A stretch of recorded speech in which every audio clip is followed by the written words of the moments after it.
Okay. While we wait for more people, I think we should begin because in my experience, what usually happens is that we have, people asking a lot of questions towards the end, and it, puts us, it makes our time, too tight. So I think we should just start. So, like I mentioned, this is the business conversation series webinar with education. Education is a business management, business consulting firm that handles coaching, manpower development, including trainings and recruitment. And what we do is that we help you put an edge in your business. We make you stand out as an employer, as a business owner, and we also help you stand out as an employee or career professional. So what we're doing with Business Conversation series is to try to, work with professionals and work with business owners to deal with issues that may be ailing the business world at the moment or that may be affecting professionals at the moment. So that's what we do with education. And with me, I have my colleague Tonia. She's the background working in magic. So Tonia, we appreciate you for being here. And of course, we'll be expecting our MD.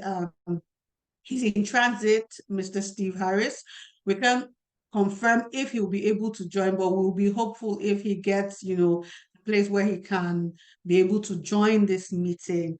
So we also have trainings and that we've put out there for employees, for business owners. And there are many things that you can learn from our training, and we're hoping that you take the opportunity to look at some of our trainings. And of course, towards the end of the meeting, Tonia will put up her contact and you can send her a message and all. We have at the moment a business accelerator called Mastering the Business of Your Talent is one that has helped a lot of people over we've had over 3,000 people take the course and they've had outstanding performance. They've had outstanding results where we've been able to help them 10x. And to some people, they've been able to times five their profit at the particular time. And this is good for business owners, for marketing executives, for sales executives. It's a business accelerator like no other. And I'm sure I'll talk about it towards the end of this conversation. So I was supposed to, ask people. Of course, I think I should go ahead and ask people to say where they're calling in from. Please, it's an opportunity to network. Please, you can type it in where you're listening in from and what you do. Networking is important for professionals to be able to access job opportunities, career advice, new ideas. You never know who may be here. There may be a business owner who needs your expertise. So it will be good for you to, network. Just put out what you do. And as I see the chat, I'll be able to respond to it or mention what you do. Please don't be shy. We all for business owners who are here, networking is important in the sense that it creates visibility, it helps you improve profit, it helps you meet more people, impactful connections that you can collaborate with. So don't be shy at all. Mention what you do, and you never know who is here who can help you. For people looking for job opportunities, we are also a recruitment firm. That's number one. And then number two, we have business owners here who may be looking for people like you. So don't be shy to network. And as I see your comments, I will, mention it. But however, as people take their time, and like I mentioned, I don't want us to waste any time. This is a super topic. And we've had Esther before speak, and I know how amazing she is. And I know that she's prepared for us. So I would say, as you are taking your time and getting used to deciding whether you want to network with people or not, I will ask that we have Esther's picture up and I can take her profile. So, Tonya, please, let's have Esther's picture. Yeah. Alrighty. Okay. Yes. So you see the amazing lady. Her name is Esther Obiajulu. Now, this profile I'm about to read is the I'll say it's slightly outdated because I know that she's had her designation has changed, but bear with me for now. So Esther Obiajulu has over 10 years of experience spanning through consulting, financing, manufacturing, and healthcare sector. She has a first degree in philosophy from the University of Benin and a master's degree in sociology from the University of Lagos. She's an associate member of the Chartered Institute of Professional Management of Nigeria, and she has a number of certifications from AIHR Academy and CHRMP. She's a professional with analytical skills and a drive to developing others. A human resource professional, excuse me, a human resources professional who can optimally apply skills, passion, and passion and knowledge to ensure stakeholder satisfaction.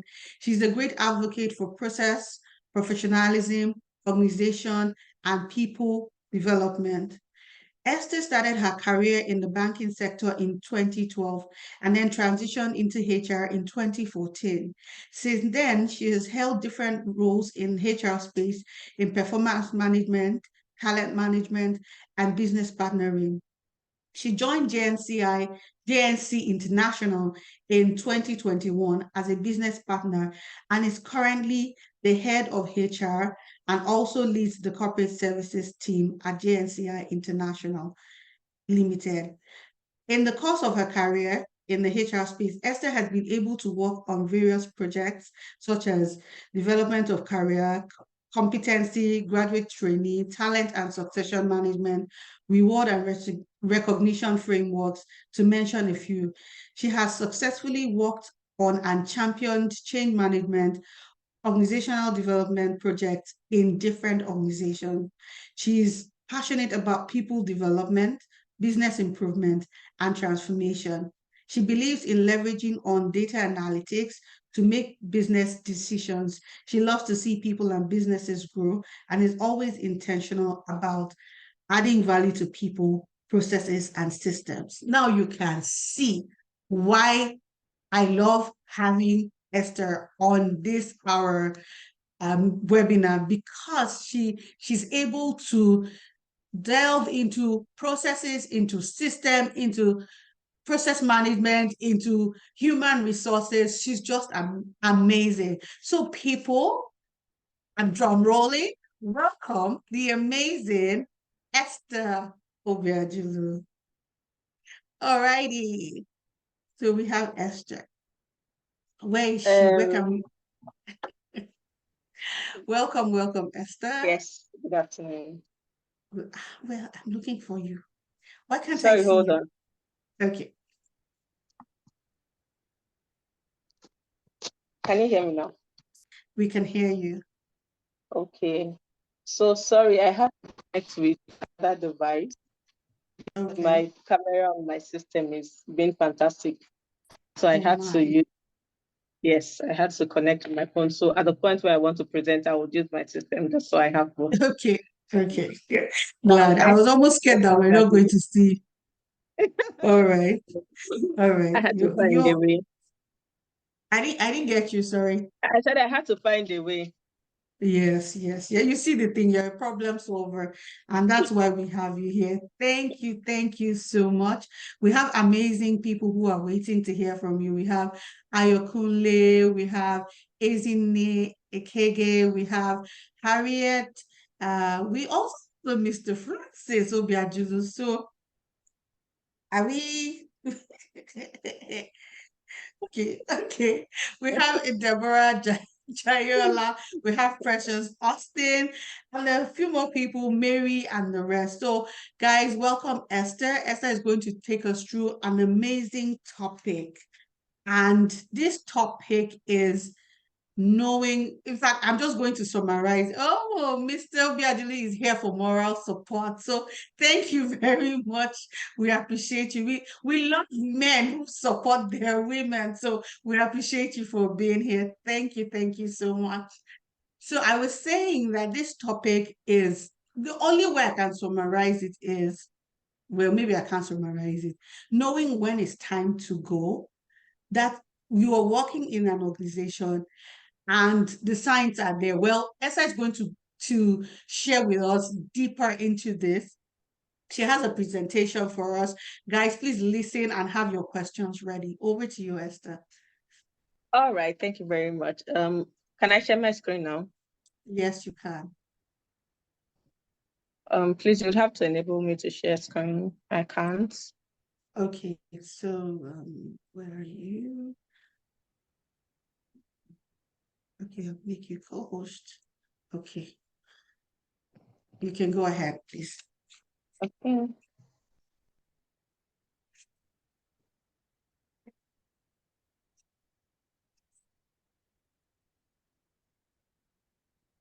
Okay. Kindly confirm you can see my screen. Yes, we can. Okay, all right. Welcome again, everyone. My name is Esther Obiajulu, Head of Corporate Services at JNCI International. And I'll be glad to take the topic now when it's time to go. In a nutshell, talking about overstaying your welcome in an organization. The topic is pretty much exciting for me because it's part of the realities I experience on a day-to-day basis in my current role. Employees being stuck because they don't know, they struggle to draw the difference between when to leave, when to remain loyal to an organization. Like most of us will call it, oh, I'm loyal to my employer, I'm loyal to my organization and all of that. And then when particular signs start to pop up, which we'll talk about in the course of the conversations, what are those signs that make you feel like, okay, maybe it really is time for me to go? So it's pretty exciting for me because sometimes when we also look at the topic in-depthly, there are chances that when you don't know when it's time for you to leave an organization, and a sense of entitlement begins to creep in. So you begin to feel entitled about getting some certain perks, benefits in an organization. So it's a very interesting one for me, because people need to understand how they can be responsible for even their own career growth and development, and when and about be intentional about adding value to organizations. So I would just like to quickly highlight what are those basic signs that we see when we think we have stayed too long. Your promotion or your career growth becomes very slow. So if you've stayed in an organization, most times when you have even maxed your career in the organization, you realize that you're no longer growing. If it was a case where you used to get promotion, say maybe every 2 years, 3 years, now promotion is taking 5 years, six years to come your way, then it's a sign that you've probably maxed your career, or you're at the peak, or you're not adding as much value. Again, reduced learning opportunities and is another thing that gives a sign that you've maxed your career, especially when you can't branch into other aspects of the business. So if, for example, you're a finance person and all you know how to do for the business is finance, you have no skill in sales, you have no skill in marketing, and you've probably grown to the role of, say, head of the finance department or the CFO. So there are no longer opportunities for you to branch into. Your value to the organization also drops. So you realize that maybe where there's a roundtable meeting, how many times they say, oh, Esther, we need you to be at this meeting. Oh, if Esther is not at this meeting can move. They will probably call your subordinates, call other members of the team that probably have more things to add to a meeting, more contributions, more value to add to a particular situation. And you begin to feel like, oh, what's going on with me? Maybe by line manager. So maybe your second line manager goes ahead to call your direct report as against, having interface with you, because they probably feel that your direct reports can give more value than you being the line manager. Okay, maybe they always bring their A game, they're always innovative, they do a lot of research, and then they can bring a lot of dynamism to the team or to a project or to a particular situation at work. Again, what becomes frustrating, you're probably just going to work to tick a box. Let me just get my paycheck at the end of the day. It's all about the paycheck for you, nothing new, nothing exciting.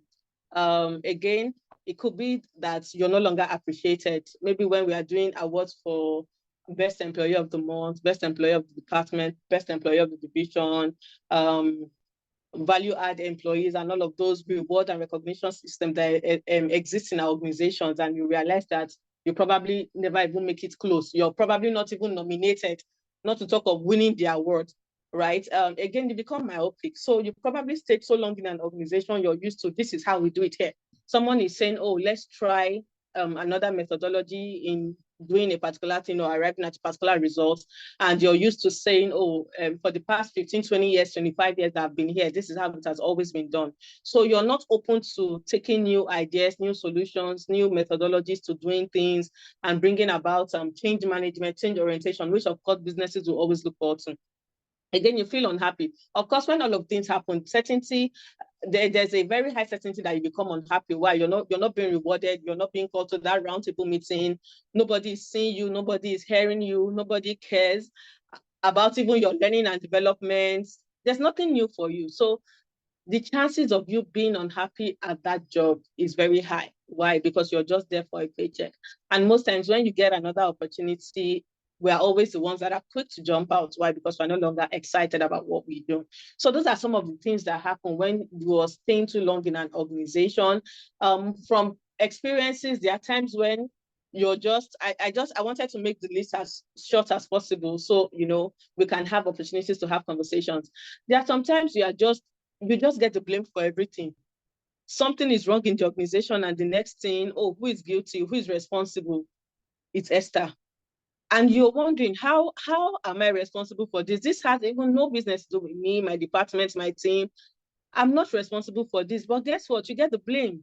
So there are a lot of things that happen. They begin to see how all of a sudden you are incompetent in the business. You've probably been in the business for what, 10 years, 15 years. You've brought your A game to the business for that long, and all of a sudden you have become incompetent. Why? There can be a new guy or a new girl on the block that is making work a lot easier. There's that business process improvement and all of that. So, hey, a lot of things can happen when you have overstayed your welcome at the workplace. All right, so what are the things that you should do when you start feeling this way? I think it's important that you go back and look at yourself and say, am I really adding value? So most times what I tell my team members, for example, for every time they get their pay, when they get paid, I laugh and I ask them, I said, did you earn your salary this month, or we just paid you for doing nothing? So if we are true to ourselves sometimes and we look at it and say, oh, am I really adding value to the business? If I earn 200,000 naira, for example, did I give the organization work of value worth 200,000 naira? So there are times that as humans, we should really, or as employees, we should examine ourselves to say, how much value am I adding? Am I really coming here because I just want to get a paycheck at the end of the month and, disappear? Or if I had another opportunity, I'm out and all of that. So self-examination is very, very important. And how do we do basic self-examination? For example, review your performance. So you joined an organization, say 5 years ago. In that 5 years, what has your performance trend been like? Has it been improving or is it declining? Right. So if it could also be constant. So maybe there's that consistency. So you've been maybe an A+ performer, an A performer consistently in the past 5 years. You've probably been getting maybe 85, 85, 85, 85 or 90, 90 for the 5 years, or somewhere between the range of 85 and 90. And you say that, okay, this is how your performance has been. As against you having 90, 90, 90, and then we are down to 60, 70, 60, 70. Oh, that's already a sign. So you need to check your performance to say, there's a possibility that what you are bringing to the table at a particular point in time doesn't align to what the organization is trying to achieve anymore, which is what we miss sometimes. So, for example, an organization has changed their strategy. They've changed their objectives, in these 5 years, and you are only used to doing things in a particular way, but the organization has moved cheap. And they expect that employees should also move and align as well. So probably certain skills, certain competencies are expected of you as the organization is evolving. So for example, if you look at it now, there's artificial intelligence, there's data and technology everywhere. And then imagine someone in a workplace saying, oh, I'm only used to typewriter. I mean, in this day and age where we use computers. So that kind of person, of course, cannot thrive in the current workforce, right? So those are the kind of things when the organization is moving and changing constantly. Are you also changing with the organization? So you need to take a look at yourself to say, okay, if I'm not performing, does it mean that my deliverables, my objectives, my goals not necessarily aligned to what the organization is trying to achieve, which in the long run will affect your own individual performance in the organization. Again, you need to check your goals. So there are times that as individuals, you tell yourself in 1 to 2 years, I want to be able to have gotten to this level, this role, and all of that. So in terms of, well, it depends on how smart your goals are. Some people will tell themselves that in 2 to 3 years, I want to be earning this. In 2 to 3 years, I want to have developed myself in this regards. In 2 to 3 years, I want to have grown into this role. So your goals are not just myopic. Your goals can be comprehensive to say, oh, what you want to earn, the role you want to have attained, the level you want to have developed yourself. So you should have attained maybe 2 or 3 international certifications. You should have done your master's. You should have done your PhD. So all of that. So in terms of your goals, you should look back at yourself and say, how much of my personal goals have I achieved, and how well do these goals align to what I want to achieve in the organization? Okay, again, you need to look at yourself and how much you give to the organization. So for example, you come to work every day, 8 to 5, and you ask yourself, how many tasks did I complete? If you have a to-do list, if you're the kind of person that plans your week, that plans your day, you come and maybe at the start of your week, you have 10 things that you want to close out on. But by Friday, by the time you're going through your to-do task for the week, you've only closed out on 3. And then you're asking yourself, how much did you really give your organization? And so if at the end of the month, you have 20 deliverables, right? And by the time you're doing your self-examination or your evaluation at the end of the month, you realize that all you've done out of 20 is probably 7 or 8. You ask yourself, are you really giving as much as an organization expects? Mind you, organizations have set their KPIs, their goals, and all they want to achieve within a specific time frame. And that's what goal setting is all about in the organization. However, you are not giving it your best. You're not meeting your or your objectives, either your personal objectives, or you're not adding more to your departmental objectives. And then time is lapsing, time is going, and you're not being able to meet these objectives within the agreed time frame. So again, you also need to look at your personal goals, like I've said. So in all the goals that you have set, how well are you achieving your own personal goals? Because most times when your personal goals do not align to what your organization wants to achieve, you begin to miss it, you begin to get disgruntled, you begin to experience some level of dissatisfaction.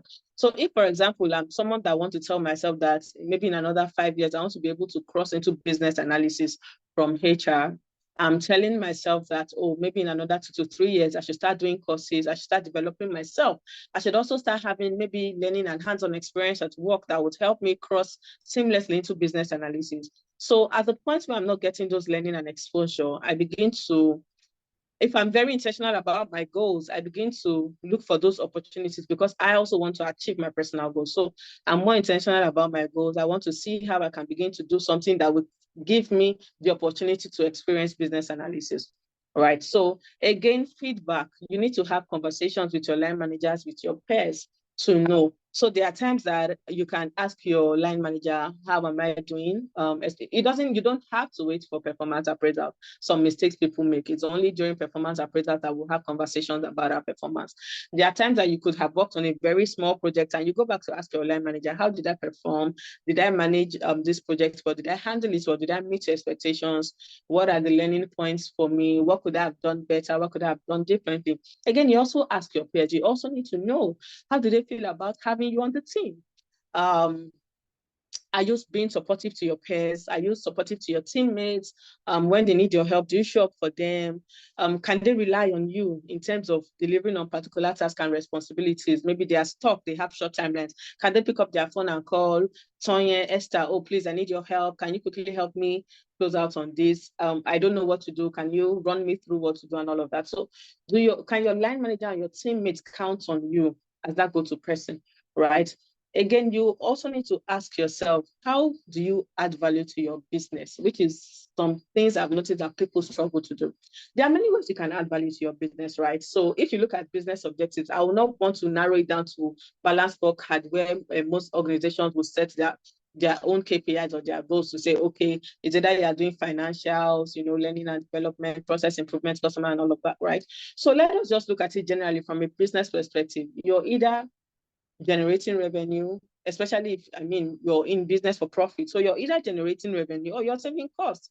So if you're a cost center and you're a big spender, right, you must find a way to save costs for the business. So it means that you must think process efficiency, business process improvement, and all of that. You just must think of how you can save costs. So if your business used to spend, say, 100 million in doing a particular thing, and you bring about an initiative or a process that reduces the cost to about 70 million realistically, you see that that's one way of saving costs. So ask yourself, are you someone that spends more for the business?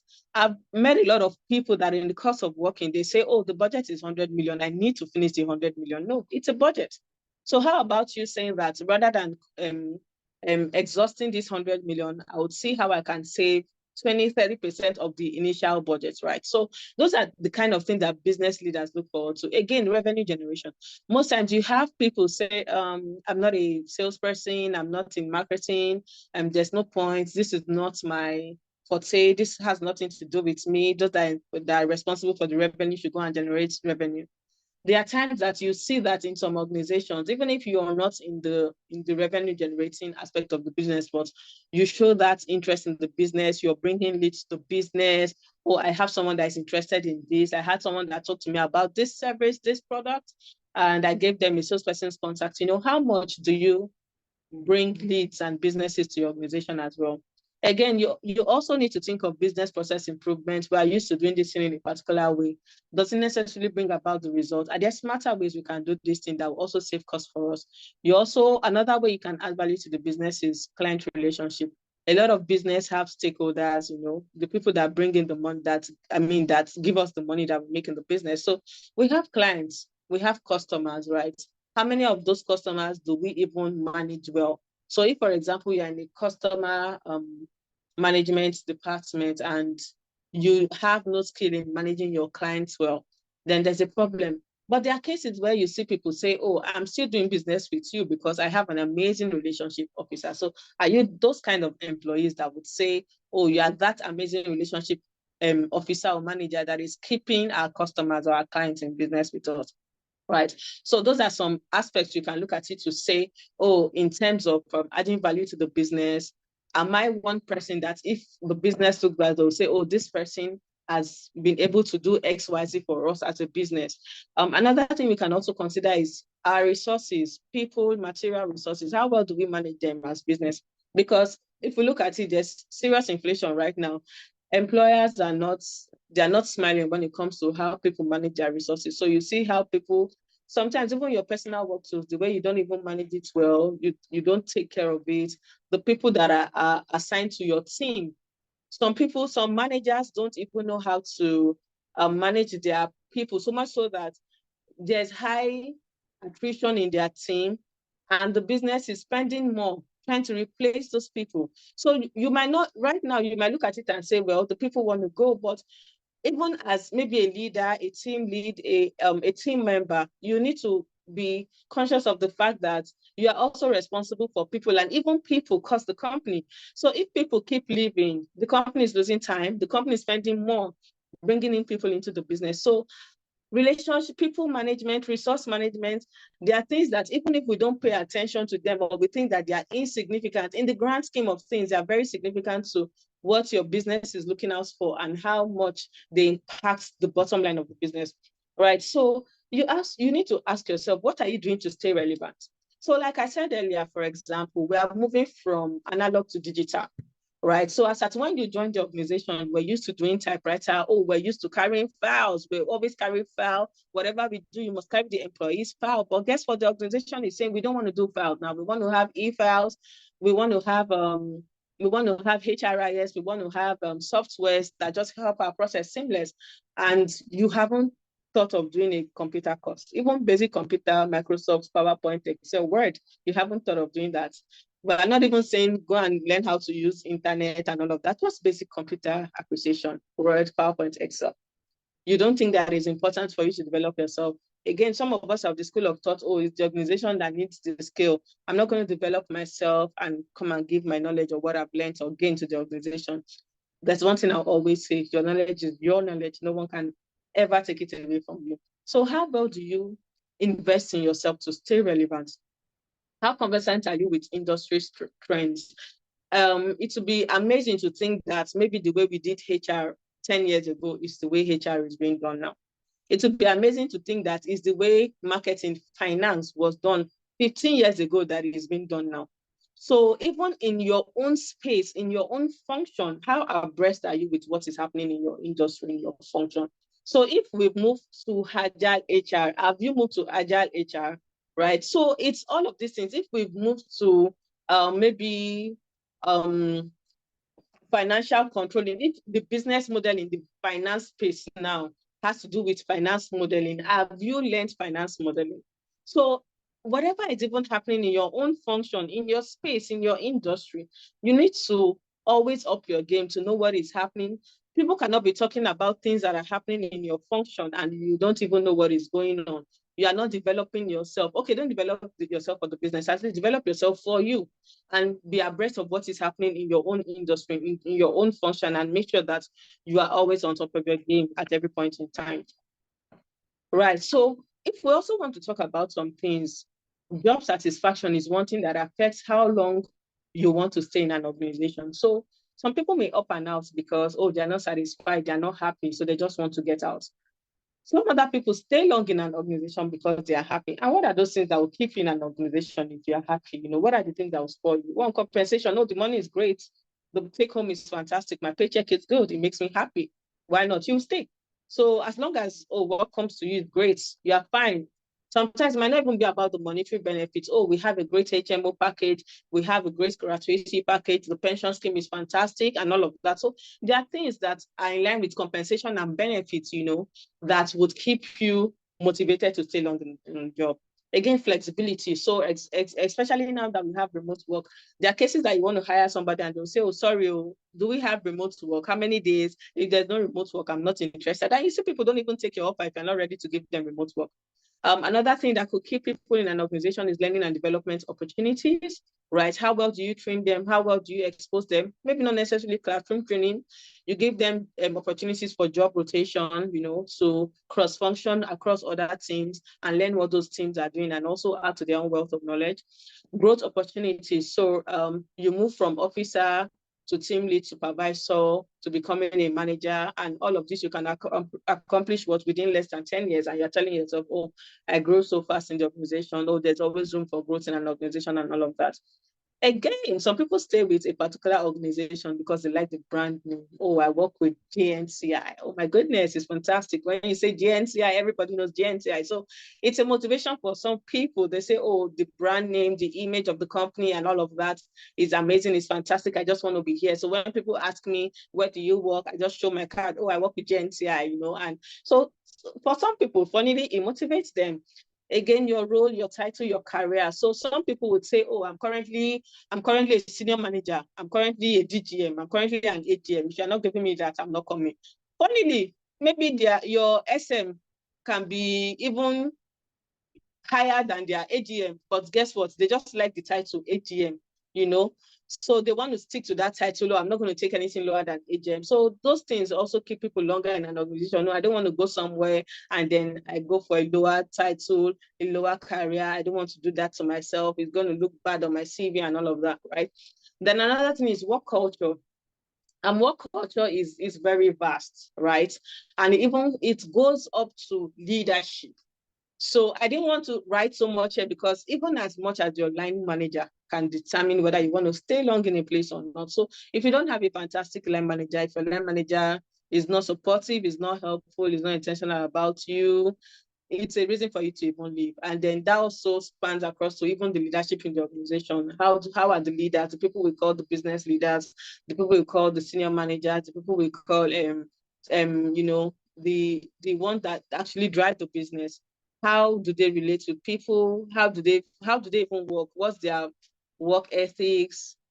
How do they operate? What's their modus operandi like? What's their leadership style like? All of those things are things that can spoil you. What is work culture like generally?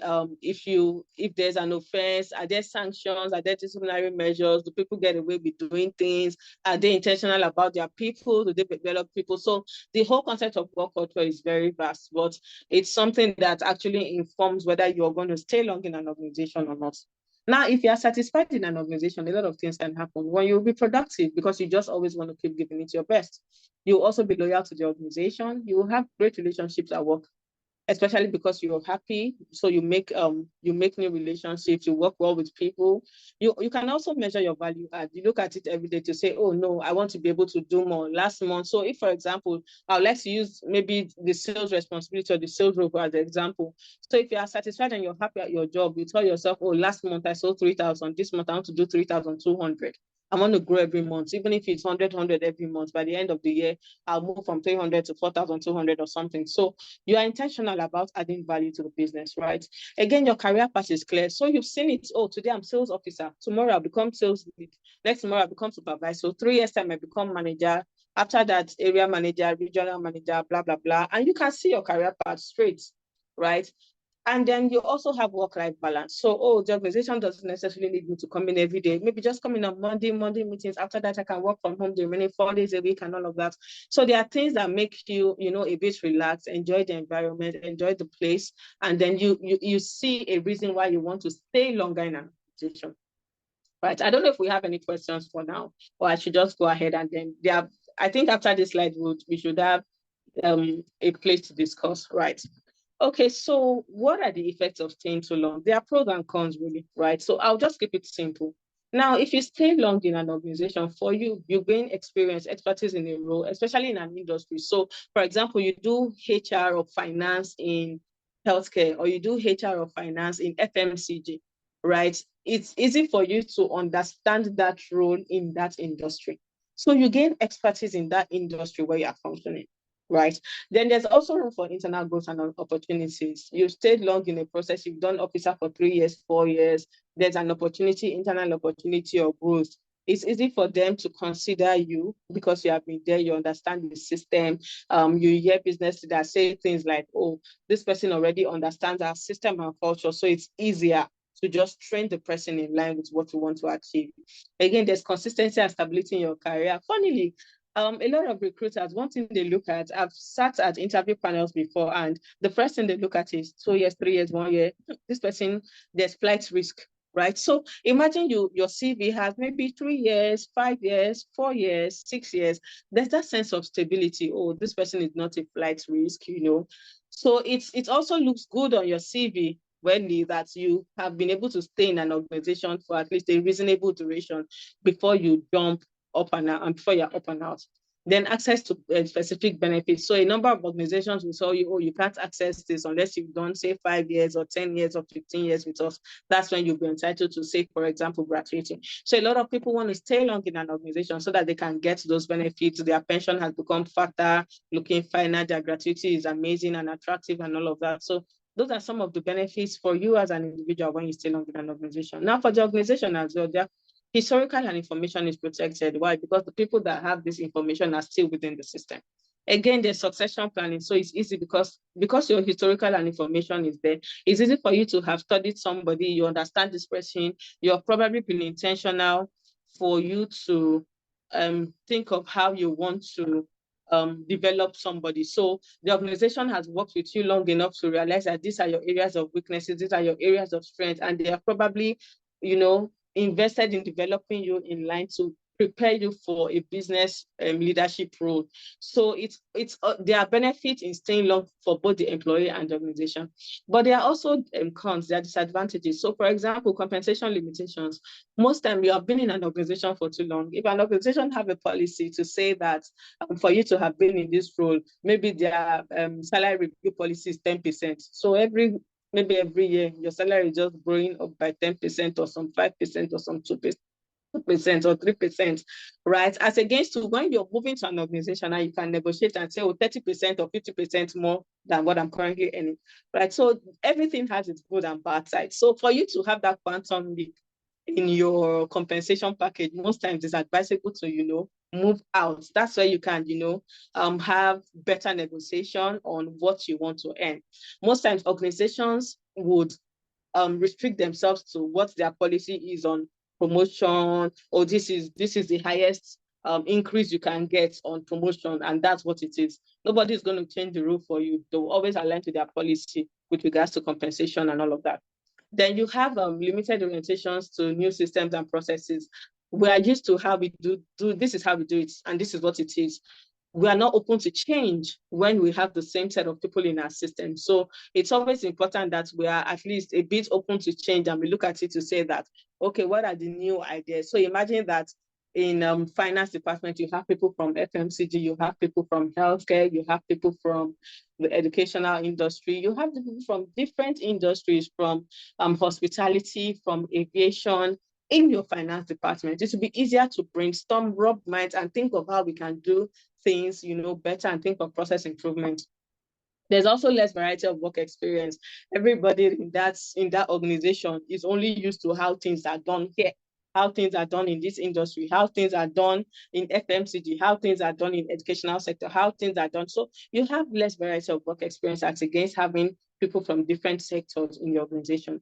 Then there's career stagnation and limitation to opportunities, right? Because you are just used to doing it the way it is, and the organization is not going to take you more than they have in their current structure, right? So if, for example, your OD structure has a particular number of officers, a particular number of team leads or supervisors, nobody is necessarily going to manufacture a role for you just to accommodate you. So sometimes career is slower for you when you remain in the same organization. Then for the organization, what are the cons? Your culture is undiluted because you're used to the same set of people, the same set of hands, the same set of faces, the same set of processes, methodologies in your system. Skill set, of course, are the same set of people, so your skill set is also limited. You have obsolete skills and slower productivity. Why? Because nobody has come to jig the system. So you're used to doing the things the way you've always been used to it. And then overcompensation. Sometimes you realize that you are paying people too much for not necessarily doing things fantastically for you. Why? Because they have stayed in the system for too long, and they've just probably grown because of maybe a promotion policy or an increment policy, a COLA adjustment policy, and they've probably risen by maybe over 100% of what you should be originally paying for that skill or for that role as at today. Right. So it's also important that sometimes you jig the system a bit so that you are paying people the value of what they are doing, the value of the role that they are currently functioning. Right. I can see some questions popping up. I think after this slide, we can have some conversations and take some questions. So how do you move on? Right. First of all, you need to understand the business and the structure of your organization, your role and your career path there. So I would like to paint a scenario, right? So and I think this is one thing that really excited me about the topic. If you work in a sales company, for example, and I think we'll talk about it maybe in the next slide. So let me pause on that, but I'll just talk on it a bit. That it's important that you understand your business, the structure of the organization, your career path. It's not a bad thing to understand that, oh, if you're in finance, what are the roles for finance? If I'm currently the finance officer, what is the next level after finance officer? How many officers are we supposed to have? How many team leads or supervisors? So imagine you are 10 officers and we only have slots for one supervisor. So 9 of you have 9 other people to contend with for the role of supervisor. So it's always important. And guess what? That role is going to go to the best person on the team. It does there. So there's no rule that. So if you are not the one bringing your A+ game, just know that you are not going to make it to supervisor or team lead anytime soon. And it's so when we also talk about staying too long in an organization, you begin to look at it to say, oh, after all, I've stayed 15 years here. I've stayed 25 years here. By rights, because I'm the longest staying in the organization, therefore, I should automatically be the one to become the team lead. It doesn't work that way, right? So we'll talk about that in the next slide again. So it's important that you understand your career path. Again, you need to have conversations with your line manager on your career options. So some line managers are very honest and open. And I think as line managers, it's very important to say, okay, this is what you can grow into. This is what you can do. First of all, you're currently doing well, but you're restricted to maybe just accounting. It's important for you to also learn a bit of finance, learn a bit of financial reporting and all of that, just so that you have a broader knowledge of what you of the whole entire finance function. Or as HR, you're only limited to talent management. You need to understand a bit of learning and development. You need to understand a bit of succession planning, performance management, so that you can grow into those roles. So as line manager, it's also a responsibility to have these conversations with other people so that they understand what even they need to do to be able to grow into those roles. right? And then you need to develop yourself in line with those goals. So when you've had conversations with your line manager and you've been able to align the things you need to do, it's important that you develop yourself, right? So take courses, take trainings, take learnings, take even opportunities, for rotations, opportunities to relieve people, opportunities to work on projects so that you can have hands-on experience on those roles. Then you need to plot your career move. Again, career move can be either internally or externally, right? So if it's internal, it doesn't necessarily have to be that, okay, because I'm HR officer now, I'm planning to become the HR business partner. I'm the HR analyst now, I want to become HR supervisor. Not necessarily. Your next career move can actually be to another department. And that's why it's important for you to have your goal. So if, for example, I've said that I want to move from HR into business analysis in the next 5 years, I need to go and find out this, maybe is that opportunity in the strategy department. So I need to start taking courses, looking for opportunities in strategy so that I can move from HR and cross into strategy so I can start developing myself in that line. Again, if the organization doesn't have a strategy department, what's next? And I want to do business analysis. The next option may be that I start to seek opportunities outside where I can cross into strategy. So why is this important? In every organization, there's a structure, there's an organogram, right? And we can't undermine the importance of an organizational design or organogram. And for every organization to work, it's not, as you go up the ladder, it becomes thinner, right? Which is what we'll talk about really. As we go up the ladder, it becomes thinner. So the war for leadership position is real. From 10 people fighting for 2 leadership positions, if there's just one MD, if you are lucky, maybe 3 or 4 directors, depending on the size of the company. Sometimes maybe just 2 directors, maybe just 1 director, depending on the size of the organization. So as you get up there, it's thinner. Maybe managers, we can't have more than 10 managers based on the organizational structure. But guess what? We have 100 officers. So all of these 100 officers are people that are competing to get to the top. So as you move up the ladder, it becomes very difficult. So you need to be able to give your A game. The business only wants the best people at that top. So it's important that you are constantly in your A game. And guess what? For you to get to that top, you need to have a complete understanding of the business. So, for example, I can't be in a sales company and as HR manager, I'll be hoping that someday I'll become the MD. How? How does it align to the goal and objective of the business? So sometimes we also need to be realistic to tell ourselves, can the HR manager grow into a particular role? So I'm just going to leave it there and I'll just like to hear our thoughts, our feedback. Let's ask ourselves, what's the highest career point you can get to as an individual, especially in your organization? So if you look at it, maybe do you work in financial institution? Do you work in FMCG? Do you work in hospitality? Do you work in aviation? Where do you work? Do you work in healthcare? Okay, and if you understand it, are you in a sales company, right? So if you understand the nature of your business, ask yourself, what's the highest career point you can get to while you're in that business? Have you ever thought about it? I don't know if anybody has something to say. Have you ever thought about it that as a salesperson in a financial institution or in healthcare or in FMCG, do I think that I can ever become maybe the MD or the deputy MD in my organization? Let me see. I don't know if I can see comments. I think you can see, and thank you, Esther, for this amazing presentation. You see why I always say, your family member, because you just have a way of balancing it for the career professional and for the business owner. And this was amazing.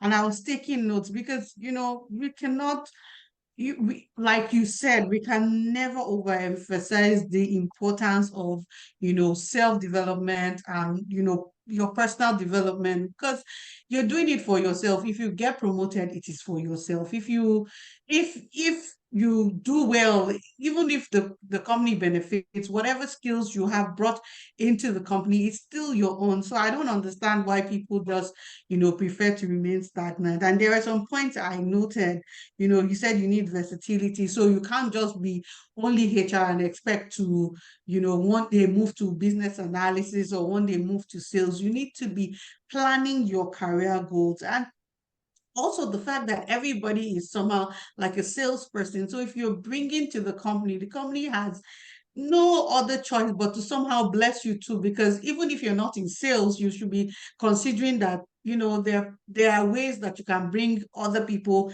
to, buy from the business or to whatever to improve on the business. You mentioned business process improvement, you mentioned managing business company resources. You also mentioned that people should plan their career goals, and that one is important to me because I feel like anybody who doesn't have any plan is like wasting their time. You won't know the next step you need to take, or you will not plan accordingly. So this has been amazing. And then we have there was a comment I saw that made me laugh. This was from Mary. She said, "Off your mic, Esther. This is what I'm going through now. My current line manager is driving me." I'm sure she meant to say it's driving her crazy. And she has some questions, but you had an important question, which I will still throw back to everybody and hoping they can either indicate by raising up their hands that they want to answer live, or they can type in the answer to the question. So you said, can you imagine that you can grow to being the MD in your company? Was that how you asked it, or do you want to rephrase it? Okay, so with what you currently do, your Mhm. department, your role, your level, all right? Do you think that someday you can make it to becoming the MD of your organization where you currently work? Okay, that's a good question. So, guys, you had that question. I'll be expecting your answers to that while I read some. But I want to answer that as an individual, and maybe this may also help people. So, first, I started out as an administrative person, as an administrative professional, and then I realized that people were asking me process questions, and in the quest to help them out, I started studying and I took some certifications, and now I have, the Six Sigma certification and all. So it puts me in that position. Then I started noticing that people are asking me, though I'm in admin, they're asking me operational questions and they're asking me strategy questions. So I took some courses that put me in. I took like game courses, strategic courses that put me in the light. So I can say that I'm sort of like grooming myself for that position, because I know that the CEO does strategic thinking, does some sort of strategic marketing and all of that. So I can answer that question that I'm somehow like working towards that leadership and executive position. And that has been intentional, not because of where I am. Because even recently, I've had people like try to headhunt me to say they want me to come into strategic positioning. But I'm like, I was positioning myself for another company, not for you anyways. But that's just me answering that question. And let's see, while we wait for people to answer, I have a question from Mary again. She said, how can you Mhm. improve the work culture that seems to be degenerating? That's one of our questions. She said, I seem to have conflict with my line manager. Do I love the organization? Are there any tips to support an employee when a line manager is not supportive? So that's two questions in one. So Esther, over to you. Okay. Okay, Mary, thank you so much for your question. So you see, work culture of 18 is very tricky, right? Um, Normally, I've worked in organizations where people say, "Oh, work culture is the responsibility of HR." And I'm sorry, I'm HR, but hey, it's not, it doesn't totally lie with HR, right? So I was going to say, oh, have you spoken with HR about it? But guess what? HR may be making all the announcements, giving all the tips, communication, training, formal and informal, sharing knowledge, sharing tips, doing different things. But work culture is everybody's responsibility, especially with the leadership. So no matter how much, maybe people are trying at the back end, HR is trying, you as an employee are trying, you are giving your best. If you don't have leadership buying or management buying, most times you would always struggle with trying to improve work culture or change work culture and all of that, right? However, can it change? It can. But like I said, you honestly need maybe 150% of leadership or management buying. Now, if you want to talk about line manager and all of that, there are different ways to handle line managers, but I don't think that you should overplug it if you've done your own bits. Now, what are the things I would advise that you do as an individual, right? You could approach your line manager, try to have conversations, or because you want to check if you are doing your own, you're doing things right and you're not the one at fault. There's something, because there are sometimes that line managers, because they want to look good, right?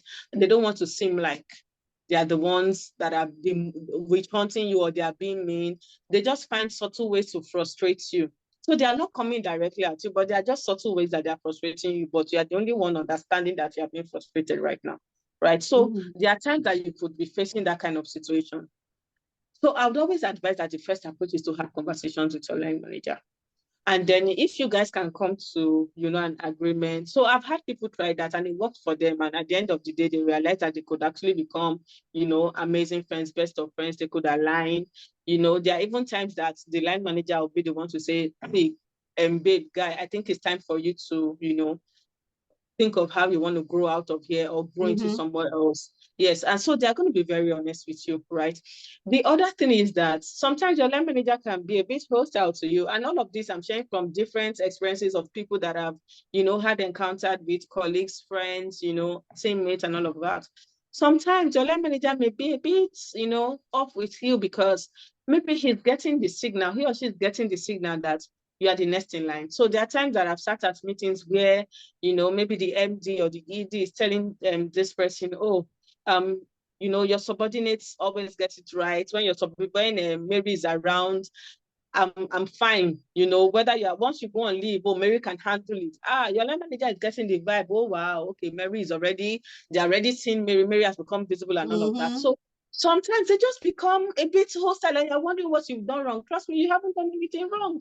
But just that your visibility, they're seeing that Mary she's always bringing her A game. Even if her line manager is not there, she will solve the problem. You can go to her. She has all of the answers. Your line manager is not going to find it funny because he or she already feels like you're threatening his or her career, threatening his or her job and all of that, right? So there are times that you as Mary will now have to find a way to manage it and make your line manager feel like, I got you, until you're ready to move or until you have another opportunity in the organization, right? But most times line managers feel threatened. So I think that maybe one step you should try is to try and have a conversation with your line manager. No line manager is going to come straight up and tell you, oh, you're a threat to my job. I've been in a situation where I've had an experience before where the line manager did not recommend the employee for promotion because he or she felt threatened. And this person was an amazing, your best performer. But the line manager had gotten tired of hearing, oh, this person will always solve all our problems. And she was beginning to feel threatened. And just because of that, she couldn't recommend the person for promotion because she felt like, this person is climbing too fast or is coming after me faster than I expected. So sometimes you may not be doing anything wrong, but you need to have an understanding of your line manager's position. You might just be a threat. And the moment you have that understanding, of course, with wisdom, you would know how to deal with that kind of line manager and make them understand that, don't worry, I'm not a threat. I'm just going to do me. I'm intentional about me. I'm intentional about my own career, my own development, and find the balance, right? Until you decide whether you want to grow within the organization or grow out of the organization. Like you said, the organization is great, but there are 1,000,001 reasons why your line manager will not support you. Some you may be aware of, some you may never be aware of. But most times in this kind of cases is that maybe you're more visible, you're more reliable in terms of the job and all of that. And it might not be, your line manager might not be finding it funny. It might just have been a passive comment that someone passed and that person is holding on to it. But I think that it would be nice to have a conversation. He or she might not come all out to tell you what the issue is, but I'm sure you'll be able to read between the lines to know what to do. Because trust me, you're intentional about you, right? And sometimes you might love an organization, but if it's time to move on, it's time to move on. Who says you cannot be great? Who says you cannot love the next organization? You might love the next organization, and 2 years down the line, ask yourself, I should have left earlier. So yes, you would love another organization. So don't box yourself, I love this place. Oh, the way they treat me is just amazing. It's fantastic. There's flexibility here. There's no need for me to move now. Yes, at every point in your career, there are reasons why you stay in a particular place. However, you should also know when it's time to open out. So don't that theory of, I love the organization, right? You will love the next organization. I've had someone tell me before he didn't want to leave the job because he wasn't sure he would get a line manager as amazing as me. I said, you will get. There are plenty of amazing people out there. Don't deceive yourself. And I'm not going to deceive myself that I'm the best of line managers. No, you will get. Go out and try and be open-minded. So yes, you would love the next line manager. You will love the next organization. You love the next anything. So you just have to give it a shot. But most importantly, you need to know when it is time for you to move. Yeah, that's a good one. Thank you, Esther. And she's still asking, is there an exit plan for an unsatisfied employee? Oh, yes. I think I also have that in my slides, towards the end of the slide. So if you can wait, we'll talk about it when we get there too. Okay. She said, how best do you manage emotions to remain civil and professional despite emotional triggers? What's a That's a person to deep. ask? Wow, it's really deep, right? That's why I said what a person to ask, because I've been in that situation before, and I think, and I've shared with people before, maybe during my last business conversations here. I had a line manager, not even my direct line manager, funnily, my second line manager that would I think he got to a point where he openly asked me, don't you used to cry? Because I think that frustrated you enough. And this was not a dream. By the Oh, time wow. I shared the experience with my first line manager, she was the one that now looked at me in the face and said, now it's time for you to go. If someone can tell you that in the face, it's time for you to go. Now, of course, this Yeah. person was asking me, do I cry? Of course I cry, but guess what? I used to go and cry in the restroom. Because at that point, I knew that now you are just intentional about seeing me broken, Yeah. seeing me sad, Frustrating seeing you. me cry. Yeah. So it's not like I've done Wow. anything wrong. And you're coming to ask me, do I cry? Okay, so which I decided, oh, you want to see me cry? Of course I will cry because I'm human, so I'm frustrated. But I made up my mind that he will never see my tears. So I will go to the restroom and I will cry. Then I'll wash my face and I'll come out and I'll pretend like all is well. But I was crying in my heart, so yes, it happens. But you would find a way to be professional through it all. Because the Yeah. truth is that if you don't manage your emotions, you might get into trouble. So Mm-hmm. imagine this flipping over the flimsiest thing and then having to face disciplinary process Yeah. and staining your name just because you couldn't Mm-hmm. manage emotions. See, trust me, there are times that if at the end of the day, what you need to do is, what, I'm not feeling for. Somebody has pissed me off at work before. I was very livid, and you know what? I just sent a message to my boss and I said, I'm not feeling well. But you know what? I just needed to go and cool off at home. And I got home, shut down everything, and I went to sleep. I said, this anger has to disappear. I'm not going to do the wrong thing at work. Right? So you need to ask yourself, if you miss it at the place of work, if you don't manage your emotions properly, or you do the wrong things at work because people are, that trigger is constantly in your face. And guess what? You only have control over you. You don't have control over the next person and how they treat you, but you have Of control over how you react, right? So you cannot tell them, resign because you're annoying me. You to resign now. You can't tell the person that is annoying you to resign. So now Mm-hmm. it's the ball is in your court. They're annoying you. What do you Yeah. do? Do you stand up and go to the restroom? If you can't sit and walk around them, go and look for a convenient place and hide yourself and plug your ear with music and give your best while you're at work. Once it's 5 o'clock, shut down and go and continue if that's what works for you. If you want to ask for opportunity to work remotely, fine. But the best thing you will do for yourself is to maintain your cool and calm while at work. Because even if you want to go, you don't want to go because you had disciplinary issue. You don't want people Mm. to see you as the angry bird in the place of work. You don't want people to see you as the person that can't control her temper at work or the crybaby in the office.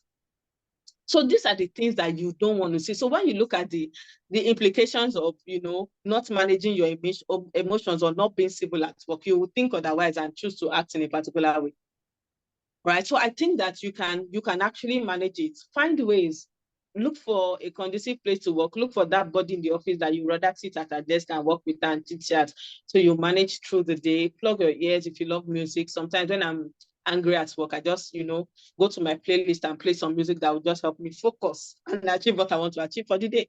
If it's to ask for a day off, which is really, intense, how you feel is really bad, ask for a day off. Go home, work remotely, or sleep it off, sleep off the anger, and come back to work, give it your best, try again another day. So there are different things you can do when the emotions creeping.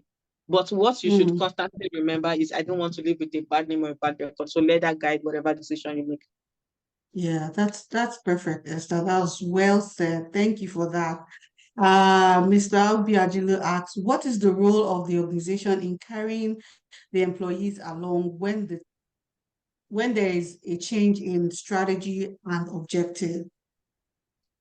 Okay, so most times organizations always have a change management plan, right? And that's always cascaded from maybe the top management to the HODs up onto the team lead and up onto the team. So the organization is responsible for managing that change management plan, right? For them to Yeah. understand that, okay, there's a change in our strategy, there's a change in our objective.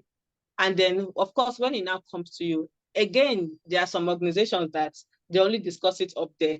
I've been in situations before where you ask people, what's the strategy of the organization? They're looking at it. What's the objective? They don't understand. What are we trying to achieve? Have you seen our organizational KPI? They're looking at you. What are you talking about? They have no idea.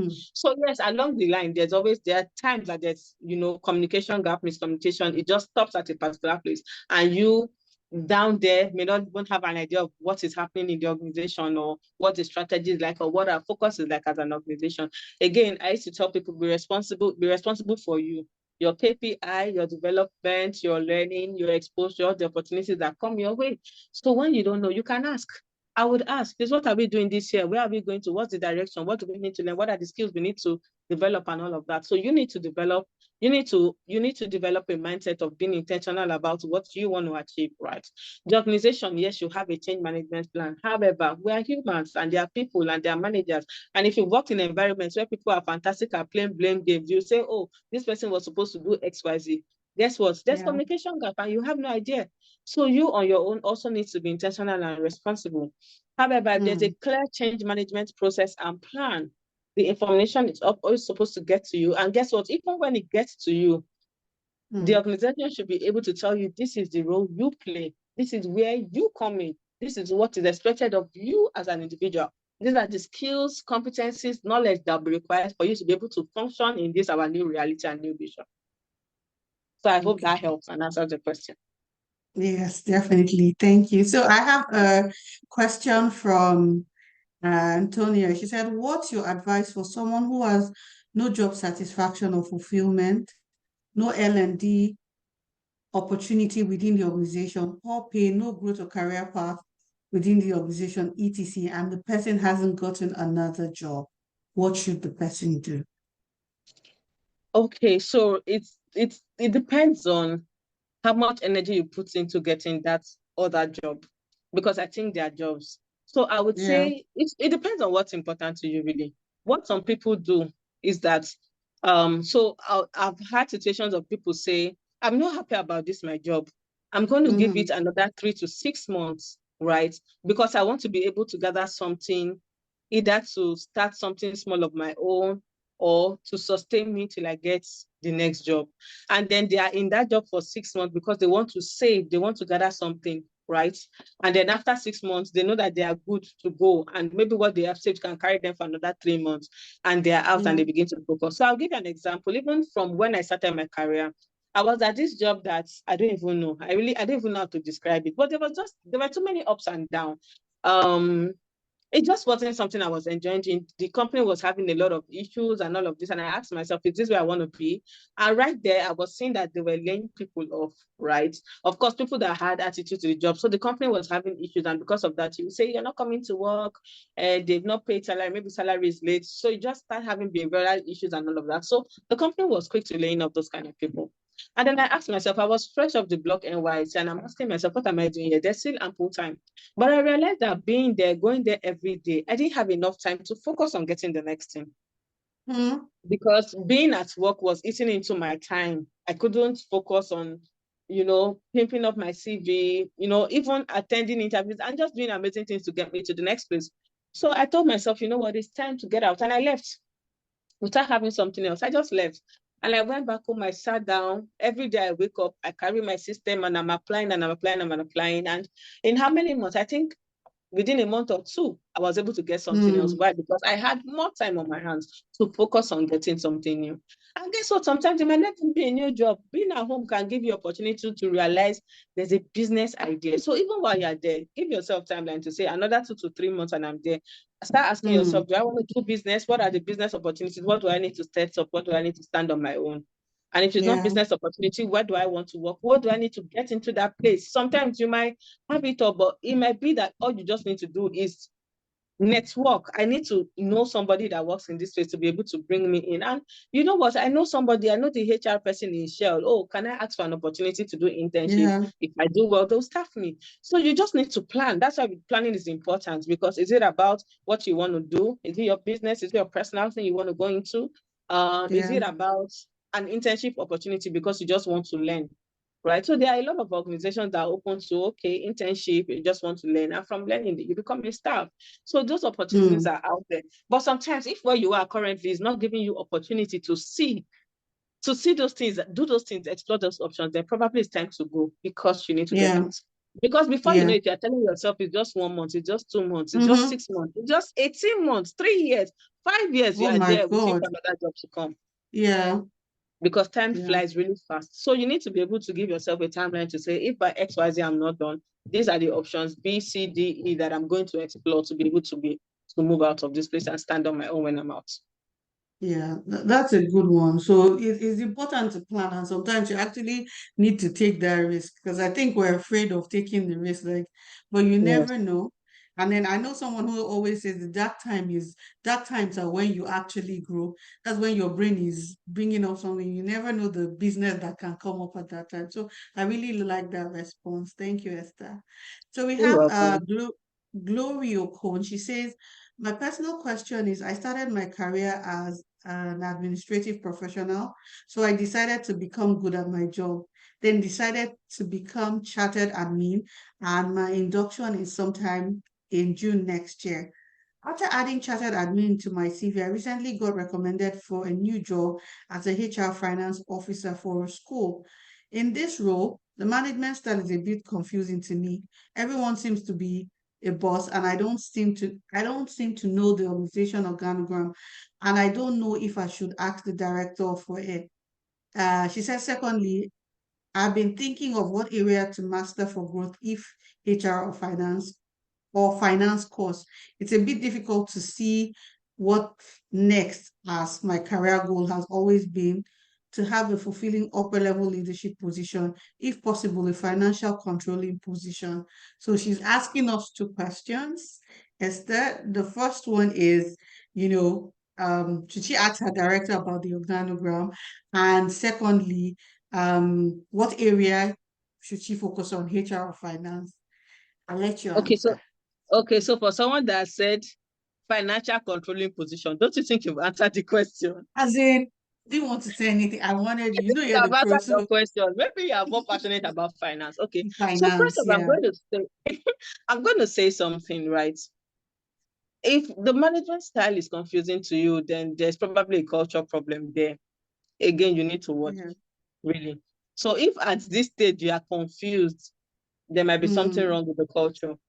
You might not know now, but some months down the line, it will become clearer. There's probably yeah, something wrong with the culture, right? yeah. So you need to watch out and ask yourself, if you already have cultural problem at this stage, you need to ask yourself, do I really want to belong here?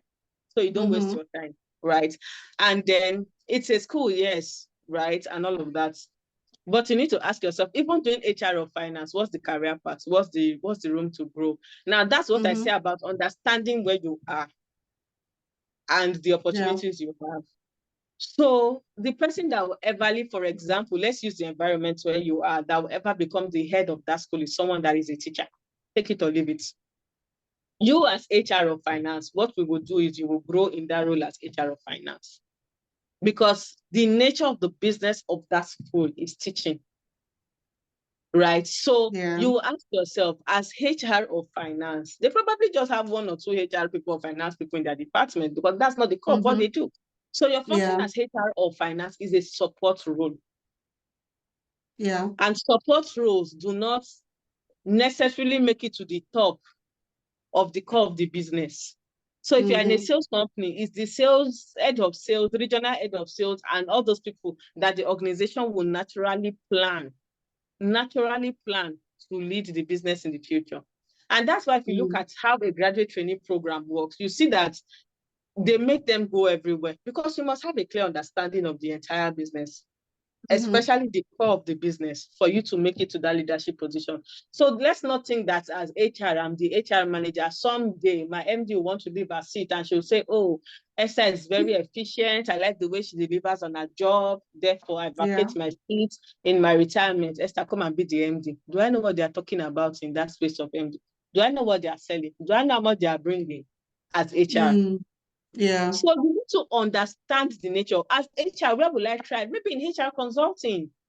Maybe that's where I'll try, because that's the nature of the business. So I tell myself, as HR consultant, I can grow and grow and keep growing in the business, because that's the nature of the job, right? So you will not expect that maybe a finance person is also going to thrive in a HR consulting space. A finance person will thrive in finance consulting space. So it's just like an IT person in maybe a consulting company, hoping that someday, like maybe an IT person in HR consulting company, or IT person in FMCG, hoping that someday you'll become the MD of that company in an FMCG, because the role of IT is a support function, and guess what? It can be outsourced. So it is not the core of the business. So you need to understand where you are before you start feeling like the organization is not looking at you, the organization is cheating you, they don't care about you. Their priority in investment and everything, those are the core of the business. Those are the center of the business. Those bringing in their... Oh, what happened? Did we just lose Esther? Oh my. I think Esther just somehow, I don't know what happened, but we will just hold on for her to join in. She should be able to hear us. Oh, it's her network. Okay. So Esther, if you can hear us, you still have your other the other system you used in showing your slides or your presentation. If you can hear us, you can join in from there, so that you're able to still continue discussing with us while you sort out that, you know. But Esther was answering the questions. Okay, she's back. Oh, Thank wow. you. I didn't know it had thrown me out. So sorry. Yeah, I'm glad you're back. Yeah. Okay.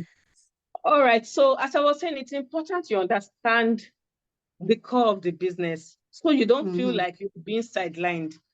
Yeah. Someone that is at the center of the business would grow faster and quicker and has more opportunities than somebody in the support function. So if as an IT person, you are thinking of growing, you are tired and getting frustrated in your job, guess what? Think of moving into an IT consulting company. That's where you can grow. That's where you have more opportunities. So instead of getting angry and getting disgruntled, once you have maxed your career, if finance is a support function where you are, you might consider crossing into a financial institution, a wealth management company. Those are places you can grow more. If IT is is a support function where you are, you might need to start thinking of crossing into IT consulting business. People that have to think of options like being UI, UX designer, web developer, front end, back end. Those are other options. And then you can grow there.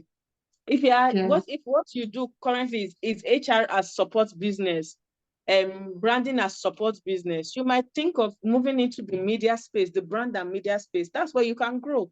For HR, you can think of moving into HR consultancy. That's where you can grow. right? So you need to understand where you are working, the business you are, what is the core of the business, what is the focus, and all of this would inform your growth path, your career path as an organization. Because you will someday max your career and you will think that the organization is doing you some injustice. No, they are not doing you any form of injustice. It's for you to understand and begin to plan your move. And if you don't want to grow out, it means that you want to gain exposure in other parts of the business.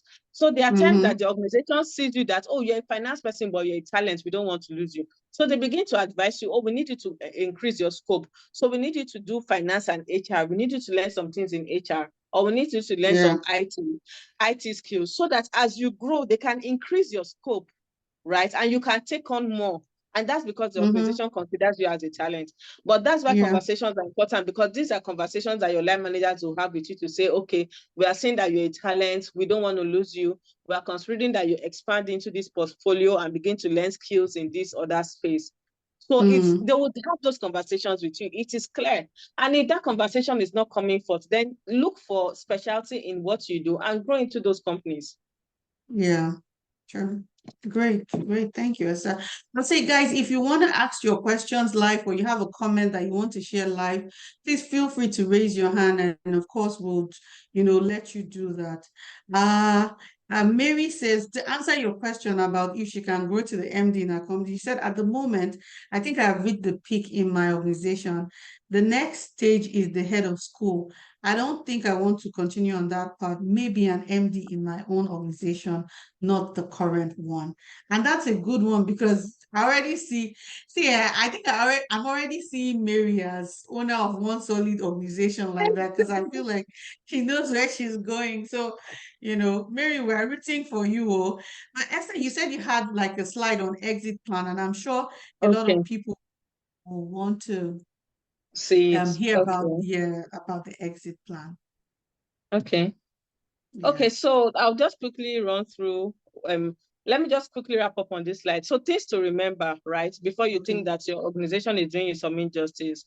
Every organization will align their OD or their structure to the nature of their business, and which is all I've been saying.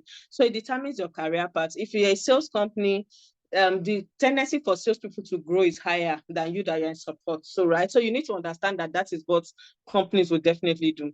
Then apart from loyalty, there are other things that organizations look at.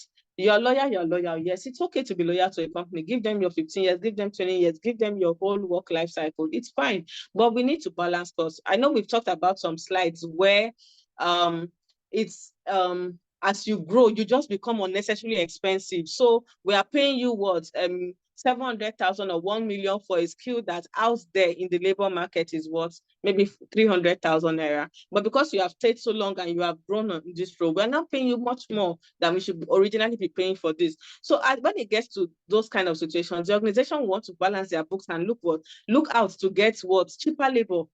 And so those are times that you begin to see that organization will weed out people that have stayed so long in the organization, so that they can get younger people that will do the same thing that you do for them at a more reasonable cost, right? Again, one thing you need to remember is that it gets leaner and tighter at the top. I've already explained that we can be 1 million officers, but as we go up, we are just maybe 2 managers, 3 managers, and ultimately 1 MD CEO. So you must remember that for you to make it to the top, you have to always bring your A game. You have to bring the talent pool. You have to constantly align with industry strength. You know your business, be interested in your business, and develop yourself.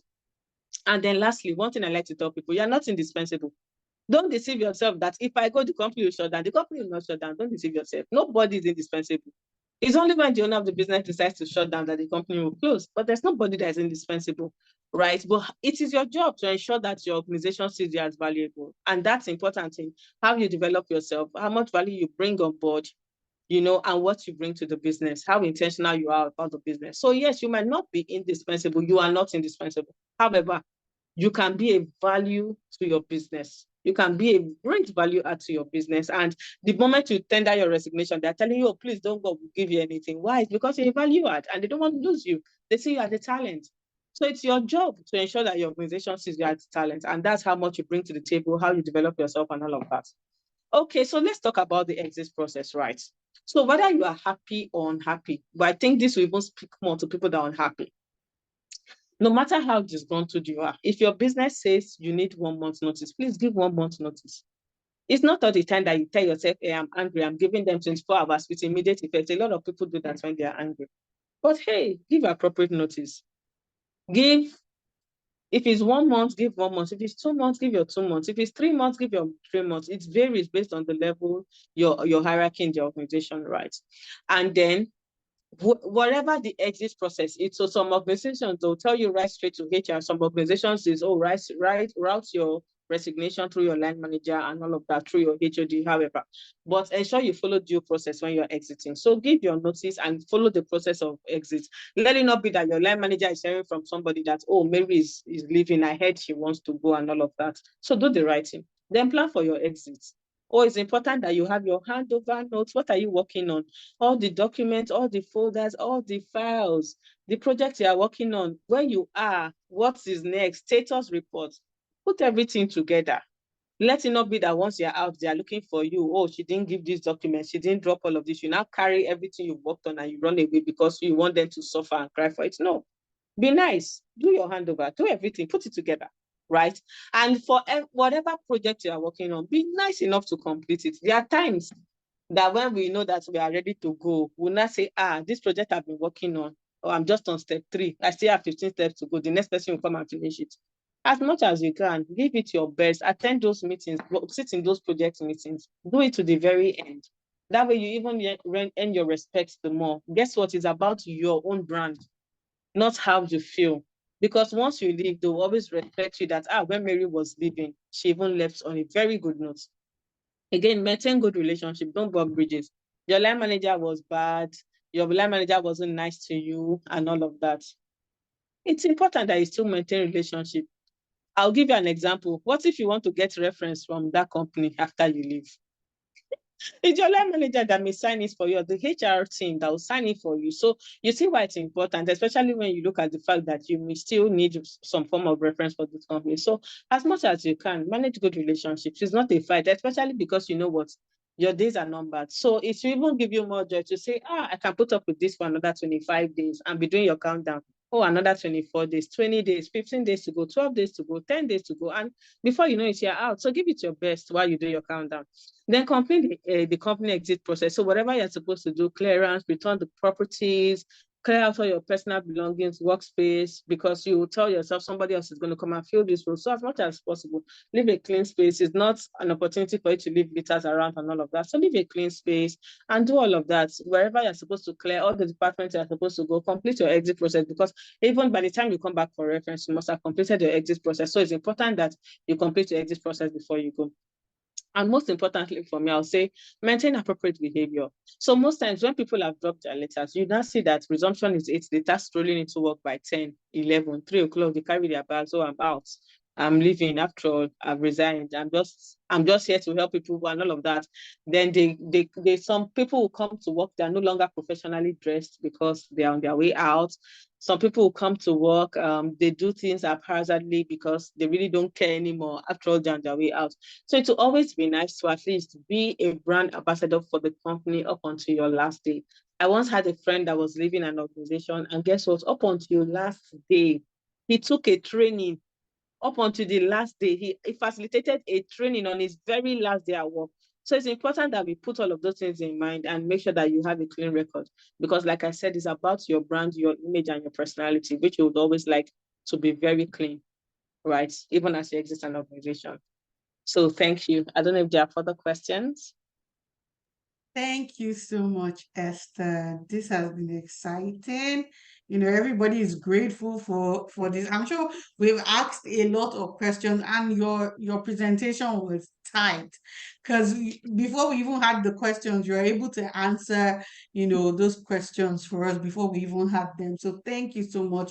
We really appreciate you. I'm just scrolling through to see, everybody, Mary's clapping, everybody's grateful, Glory is grateful, and I'll say if you have any questions, I'm still saying I think we have a bit of shy people here today, but anyway, they're still asking questions. So that's a good one. So if you still have questions at all, please feel free to type those questions in or raise up your hand to answer, but people are saying thank you. Thank you from Bethel Hill. Thank you from Glory Ocon. Thank you from Antonia. Thank you from Mary. They really appreciate you. And see, Esther, I'm telling you that I don't know how you do it, oh, but you just always come and just blow our minds. And it's important that we, no, I would say more like we're lucky to have someone like you, come to talk to us, because a lot of people have these issues and don't have anybody who has the experience to guide them. So being able to hear from someone like you who's currently, in that position, has experienced some of these things, and you're willing, to graciously share your experience with us, we really, really, really, really appreciate, everybody saying thank you and all. Thank And oh, you. thank you, thank you so much. That's thank you from Busola. Deborah Jayola says very well articulated session. Thank you so much. Yeah, Comfort Onyaga says thank you. So we really appreciate you, Mr. Francis says thank you. Oh my God. Oh Thank you. my goodness. Thank you so much. We appreciate this. So we're rounding off in a few minutes. I would say again that it's important that you guys share, where you're currently um, where you're currently working, what you're currently doing, so that other people can connect with you. And of course, I'll be here. If you still want to share what you're doing, we're open to letting you do that. So you can share what you're currently doing. And if you have products and services, you can also mention them. And if you want to share them live, we are open to, hearing from you. So again, I would like to talk about, one of our courses that we have, our accelerator program that I mentioned earlier on. It's called Mastering the Business of Your Talent. And um, yeah, yes, you can type it in the chat box, and then I would say, or you can raise up your hand and I would let you speak to just introduce us to what you do. We have about 7 minutes to round off this. So quickly, anybody that wants to share what they do, if you're currently working somewhere and you're looking for an opportunity, you can share it. We have a lot of job openings. We're currently recruiting for a few organizations, and you never know, you may just be the person that we're looking for to be able to fill that role for our clients. So please, please, and please don't be shy. Don't send an email later. It will just probably like be on top of all the other roles. Yeah. So please, please, please share what you do, what you have to sell, and all. If you have any comments, please also, yeah, put them there. So I was talking about Mastering the Business of Your Talent by the amazing Steve Harris, who is the MD and CEO of Education and the Steve Harris Company. So Mastering the Business of Your Talent is a business accelerator for business owners. And we've also found out that employees in sales and marketing actually still join this amazing cohort or amazing accelerator, because it helps them with business growth, it helps them with networking, it deals with understanding what your limiting beliefs are when it comes to marketing, knowing about your branding. And we've also added some new models on technology, how to use AI, how to understand your business using data analytics. So we're currently and constantly improving. Now, this cohort is starting October 15th. So you still have the opportunity to be part of this. And the funniest thing or the good thing, we have some freebies to win for people who excel in this, because the idea is not just to teach you and not perform. This particular MBT, though it's a lot of people say it's like an MBA, because it is intense. You have your coaches following up with you. You have your online course where you're learning. You're giving assignments. You're actually monitored on your performance, both financially and the activities within your group. So this is something you don't want to miss. Tonia will add her email in the chat box so that you can see Tonia's email and send her a message should you want to be part of this. It promises to be very exciting. If you want more information, Tonia is also going to share those information with you. If you're an MD here, or head of training that needs your marketing or salespeople to do better, please feel free to send Tonya a message, an email, and she's going to make this happen for you where you're able to bring your team on board. And if you register within the next few hours, I'm sure that you're going to get some sort of discount. I'm sure Tonya can actually hook you up with that. So I have some people who are mentioning, and then I wanted to mention also that we partner with individuals like you if for opportunities to train your organizations or opportunities to connect us with people who you can train. We have like a partnership system where it's mutually beneficial to for all of us. So please take a look at our partnership opportunity. There's a link, and I know that some people have indicated interest in the partnership opportunity and also in this business accelerator. We're wondering, okay, why haven't you moved further? If you have any questions, anything limiting you from being part of this, feel free to send us a message and we'll definitely respond. We have some people who have stated what they do, so I'll just go ahead and reach them. And please, please, please feel free to connect with them. There's Izine Ekehe. I hope I pronounced it well. She's an in-house lawyer with a niche in data protection and ICT, an ICT lawyer and HR professional. She's like a three-in-one. She's open to job opportunities and will be pleased to assist SMEs and big organizations to become compliant in data protection. And the good thing you said you're a HR professional, so maybe we can still talk after this. If you can send your resume to recruitment@education.com, we have a HR position open. We can just look at your resume to see if there's some proximity to where the client location. We have Comfort Onyaga. She's the founder, Izanu Africa. Izanu Africa, that's www.izanu.africa, is the first Nigerian agri insurtech. Also launching a new solution, digital mental health management platform. Now, I feel like agri is the next big thing. So guys, connect with what's in it, Comfort Onyaga. She got and Comfort, if you're willing to like take a few minutes to explain, what you mean by insure tech, that can help people get, clarity on this. And remember, the recording is also going to be on YouTube. So what you say is going to be broadcast to a million other people, and you never know who will be interested in what you have. So let me know if you're open to giving us a brief chat on what you mean by insure tech. We also have Deborah Jayola. She's currently the branch sales manager for a multinational FMCG. Welcome, Deborah. It's amazing to have you here. And we have Busola Lawal. She's currently a finance business analyst in a downstream company. I just wish you guys could somehow just be willing to just give us a brief so we can ask some more questions because I'm seeing, finance business analyst, and I'm thinking, does it match with something that we currently have? But no, that's growth specialist. Well, anyways, we have Mary Ogbeche in the business of human capacity development. This is our Mary, the MD of the company that we're seeing in future. She's currently transitioning into data and business analysis. That's amazing. She's an author and also writes for leisure in her spare time. That's amazing. It's amazing to have you here, Mary. I don't know why I feel like your name sounds familiar, but that's good. So, okay, so Comfort says she's on a journey, so it's a noisy place, so she can't really speak now. She says agric insurtech is like fintech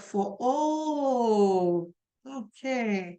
So she says it's fintech for agricultural insurance.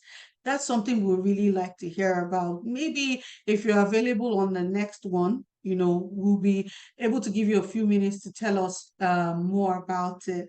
And then Esther has given us her email. It's EMADUEJEGBU@gmail.com. Please look in the chat and copied. I didn't want to mess it up at all. So thank you guys for being here. We really appreciate you. Thank you for sharing your Saturday with us. Thank you for this amazing time. Remember, we have Mastering the Business of Your Talent, an amazing business accelerator. And also remember that we're open to partnership opportunities. If you know a company or an organization that would like us to train their team, please reach out to us and we'll be able to have an amazing discussion. Thank you. Thank you. I think I have one last person. Um, that's Harriet Omede, and she's currently the team lead digital marketing at Renee Consulting Limited, an educational recruitment company, and she's open to great opportunities in her field. Thank you, Harriet, for being here with us. And thank you from Antonia and from me and from the whole team in education. It was an amazing time spending this Saturday with you. And we hope that all you learned you're able to use. And we hope that, the next month, the whole of October is a blessed month for you. For anybody seeking any opportunity for career expansion or career growth, you can send us your resume at recruitment@education.com. And if you need any information from us, we're willing and able to send that information to you. Thank you so much for an amazing day. I'll say God bless you. Have a beautiful, beautiful rest of your day and have an amazing October. And this is me just prophesying. October is going to be amazing for all of you. Have an amazing day and God bless you. From me, it's goodbye.